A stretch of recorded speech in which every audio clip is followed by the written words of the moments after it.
Today I decided to give my final thoughts about Injustice 2 on whether I think it's gonna be good or not, and what characters I'm most excited about. To talk about Injustice 2, I feel like I should first start with the feature they focused on the most, and that's the gear system. They've been talking about it ever since the game was announced, and how different it makes the game from all other fighting games. I have to agree that it makes Injustice 2 unique, but does that mean it's better than other fighting games? I already made an entire video dedicated to my thoughts about the gear system, but to sum it up, the gear system itself is flawed when you really think about it. Fighting games are about balance. When you are level 5 fighting someone level 1 and they have no gear on them, but you have a ridiculous looking headwear that gives you 100 extra damage, that's kinda unbalanced. However, there is an actual mode where the gear is only cosmetic, and I imagine that's the mode that'll be played a lot, because the gear you can equip actually looks amazing and I'm really happy about it. You can make a character look completely different and unique. It reminds me of the Create a Fighter mode back in Mortal Kombat Armageddon.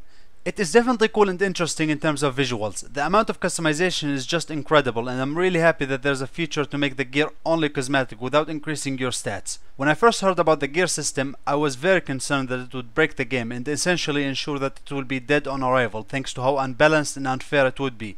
But the fact that there's a mod for people like me who only like the visual aspect of the gear system will ensure that less people will rage and break the game. So after all the information we've gotten, I think the gear system is gonna be good and a lot of fun to play around with, because NRS took into consideration both sides of the argument.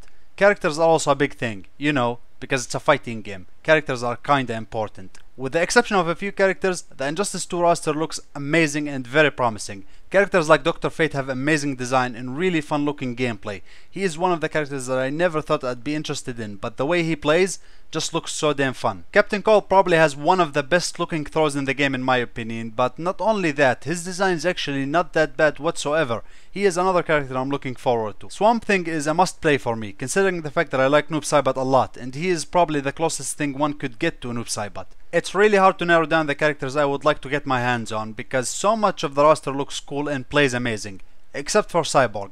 You guys know how I feel about Cyborg. Fuck Cyborg. There were rumors that Injustice 2 will have microtransactions. I hope not, because it'll probably involve getting rare gear and boosting stats with that gear, and that just seems like it'll ruin the experience of the game. Part of the fun is playing and getting loot drops with cool gear. What's the point of doing that if you can just buy the gear and completely negate part of the game? We'll see if that's true and how it will all turn out. My final thoughts on Injustice 2 is that it'll be a good game, better than Injustice 1 and more than likely as fun to play as Mortal Kombat X. Let me know what you think about the game. Does it look promising to you? And who are you most excited to play? I hope you guys enjoyed this video, and as always, stay awesome.